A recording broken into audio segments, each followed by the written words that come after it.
Hi అండి. Welcome to my channel వాహ్వరు. అందరూ ఎలా ఉన్నారండి? నేను చాలా బాగున్నాను. మీ అందరూ కూడా బాగుండాలని మనస్ఫూర్తిగా కోరుకుంటున్నానండి. ఈరోజు వీడియో ఏంటంటే ఇది నిన్నటి వీడియో అండి. నిన్న ఈవినింగ్ బ్లాగ్ అనమాట. అలాగే క్యాప్సికమ్ కర్రీ ఎలా చేయాలో చూపించాను నా స్టైల్లో. నేను క్యాప్సికమ్ కర్రీ ఒక మెథడ్ అయితే ఇలా చేస్తాను, అది చూపించాను అనమాట. వీడియో చూడగానే ఒక లైక్ ఇచ్చేసేయండి. మీరు ఇచ్చే ఒక్క లైక్ నా వీడియోని ఇంకొంతమందికి ప్రమోట్ చేస్తుంది. అప్పుడు ఇంకొంతమంది నా వీడియో చూసి ఛాన్స్ ఉంటుందన్నమాట. తప్పకుండా సపోర్ట్ చేస్తారు కదా. ప్లీజ్ అండి, చాలామంది వీడియో చూస్తున్నారు కానీ లైక్ ఇవ్వడం మర్చిపోతున్నారు. అలాగే మీ ఒపీనియన్ కామెంట్ చేయడం మర్చిపోతున్నారు. అందరూ కాదు, కొంతమంది లైక్ ఇవ్వట్లేదు, కామెంట్ చేయట్లేదు. ప్లీజ్ అండి, మీరు ఇచ్చే లైక్ కామెంటే నా వీడియోని ఇంకొంతమందికి ప్రమోట్ చేస్తుందన్నమాట. తప్పకుండా సపోర్ట్ చేస్తారు కదా. ఇప్పటివరకు నా ఛానల్ సబ్స్క్రైబ్ చేసిన వాళ్ళకి చాలా థ్యాంక్స్ అండి. మీ అందరి సపోర్ట్ వల్లే నా ఛానల్ ముందుకెళ్తుంది. ఇంకా ఎవరైనా సబ్స్క్రైబ్ చేయకపోతే మీరు కూడా చక్క ఛానల్ని సబ్స్క్రైబ్ చేసుకోండి. ఇది నిన్న ఈవినింగ్ బ్లాగ్ అన్నాను కదా, ఎంత మబ్బుగా ఉందో చూడండి. క్లైమేట్ అయితే చాలా బాగుందన్నమాట. చాలా గాలితో వర్షం పడింది. మరి మీరున్న ప్లేసెస్లో వర్షాలు అవి పడుతున్నాయా? కామెంట్ చేయండి. క్లైమేట్ ఇలా ఉన్నప్పుడైతే భలే హ్యాపీగా అనిపిస్తుంది. అప్పుడు ఆ చల్లగాలిలో ఉన్నప్పుడు బాగానే ఉంటుంది, కానీ తర్వాత చాలా మోస్ట్ ఎఫెక్ట్ అవుతుందండి. అందరూ కేర్ఫుల్గా ఉండండి.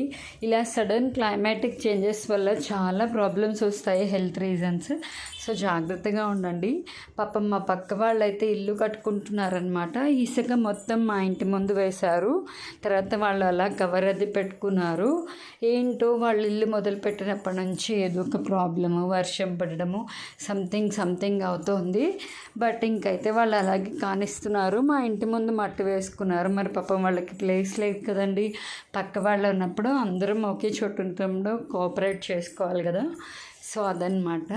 ఇక్కడ మీకు నిమ్మకాయ చెట్టు చూపిస్తున్నాను. మా ఎదురుకుండా అంకుల్ వాళ్ళ ఇంట్లో నిమ్మకాయ చెట్టు. ఎన్ని నిమ్మకాయలు ఉంటాయో నాకు అసలు భలే ఇష్టం తెలుసా నిమ్మకాయలు అంటే. పాలైతే స్టవ్ మీద పెట్టానండి, ఇంకా టీ తాగడానికి. టీ కూడా స్టవ్ మీద పెట్టేశాను అనమాట. ఇందాక నిమ్మకాయ చెట్టు అన్నాను కదా, నాలా ఎంతమందికి ఇష్టమో. నాకు మామూలుగా చిన్నప్పుడు అయితే ఎక్కడైనా చెట్టుకి నిమ్మకాయలు కానీ జామకాయలు కానీ కనిపిస్తే వెళ్ళి వాళ్ళకి తెలియకుండా కోసుకొచ్చుకుని తినడం అది ఇష్టం ఉండేదన్నమాట. అలా తింటే ఏదో ఒక కిక్ ఉంటుంది కదా. మీలో ఎవరికైనా అలా అనిపించిందా ఎప్పుడైనా? వాళ్ళు పాపం అడిగితే ఇస్తారు, ఇవ్వము అనరు. కానీ అదేంటో తుంటరి పని కదా. అలా వెళ్ళి వాళ్ళకి తెలియకుండా కోసుకొచ్చి అది తినడము, చిన్నప్పుడు అవన్నీ చేస్తే అవి గుర్తొస్తే భలే అనిపిస్తుంది. ఇంకా ఛాయ్ అది కూడా గ్లాసెస్లో పోసేసానండి. తర్వాత ఈవినింగ్ క్యాప్సికమ్ కర్రీ చేస్తున్నా అని చెప్పాను కదా. దీన్ని బెంగళూరు మిర్చి అని కూడా అంటారు. ఇది చాలామంది తినేవారు కాదు ఒకప్పుడు, బట్ ఇప్పుడు అందరూ తినేస్తున్నారండి. మేమైతే ఒకప్పుడు తినేవాళ్ళం కాదు. మా అమ్మ వాళ్ళ ఇంట్లో అయితే ఎక్కువ తినేవాళ్ళం కాదు. కానీ మా అత్తయ్య గారు వాళ్ళ ఇంటికి వచ్చాక నాకు ఎక్కువ అలవాటు అయింది. ఇంకా బాండి పెట్టేసి 2 స్పూన్స్ ఆయిల్ వేసి డైరెక్ట్గా ముక్కలు వేసేస్తున్నాను. ఇంకా ఇందులో పోపు అయితే ఏమీ వేయలేదండి నేను, ఎందుకంటే దాంట్లోనే గింజలు అవన్నీ ఉంటాయి కదా. మళ్ళీ పోపు ఎక్కువైపోయింది, పంట కింద పడుతుంది అట్లా అంటారనమాట. పళ్ళ ప్రాబ్లం కదా కొంచెము. నాకు కొంచెం పళ్ళలోకి పడిపోతుంది, అమ్మకి తర్వాత మా వారికి. అట్లా పిల్లలు కూడా అంత పోపు ఇందులో వేస్తే ఇష్టం ఉండదు. అందుకని డైరెక్ట్ క్యాప్సికమ్ వేసేసి కొంచెం ఉప్పు వేసేసి మూత పెట్టేశానండి. చాలా సింపుల్ రెసిపీ అండి ఇది. క్యాప్సికమ్ మసాలా కర్రీ కూడా చేస్తాను, అది ఎప్పుడైనా ఈసారి చేసినప్పుడు చూపిస్తాను. ఇదైతే క్యాప్సికమ్ శనగపిండి కర్రీ అనమాట. చాలా ఈజీ కర్రీ, బ్యాచిలర్స్ కూడా ఈజీగా చేసుకోవచ్చు అనమాట. ఉప్పు వేసి ఉడకపెట్టాక ముక్క ఉడికిందో లేదో చూసుకోవాలి. మరీ మెత్తగా అయిపోకర్లేదండి, కొంచెం నార్మల్గా అయితే చాలు. ఎందుకంటే ఇది మరీ మెత్తగా అయిపోయింది అనుకోండి, శనగపిండి కారం అది వేసాక మరీ లద్దిలాగా ముద్దగా అయిపోతుంది అనమాట. అట్లా ఉంటే బాగుండదు. అందుకని కొంచెం ముక్క ఉడకగానే శనగపిండి మొత్తం అది వేసేస్తున్నాను. 2 స్పూన్స్ అండి, నా దగ్గర అదే ఉంది, ఇంకా లేదనమాట. ఉంటే కనుక ఇంకొంచెం వేసుకోవచ్చు. శనగపిండి ఎంత వేసుకుంటే అంత బాగుంటుంది కర్రీ. నా దగ్గర అయితే ప్రెసెంట్ అదే ఉందని చెప్పి అంతే వేసాను. తెప్పిద్దామంటే బయట వాన పడుతుంది, సరేలే కానీ అని చెప్పి ఇంకా వేయలేదు. కారం కూడా 1/2 స్పూనే వేసానండి. దీంట్లో అంత కారం వేసుకోకర్లేదు ఈ కర్రీకి. మళ్ళీ కొంచెం ఉప్పు వేసాను అనమాట, శనగపిండి కారం వేసాం కదా అని. శుభ్రంగా కలుపుకోవాలి. చాలా బాగుంటుందో తెలుసా ఈ కర్రీ.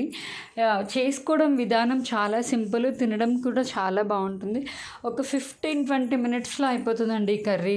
ఇది తినే అలవాటు ఉన్న వాళ్ళకి ఏమీ చేసుకున్న ఓపిక లేదు, టైం కూడా చాలా లేట్ అయిపోయింది అనుకున్నప్పుడు ఇలా టకటక తరుక్కుని చేసుకోండి. 15 మినిట్స్లో ఈ కర్రీ అయిపోతుంది ఈజీగా.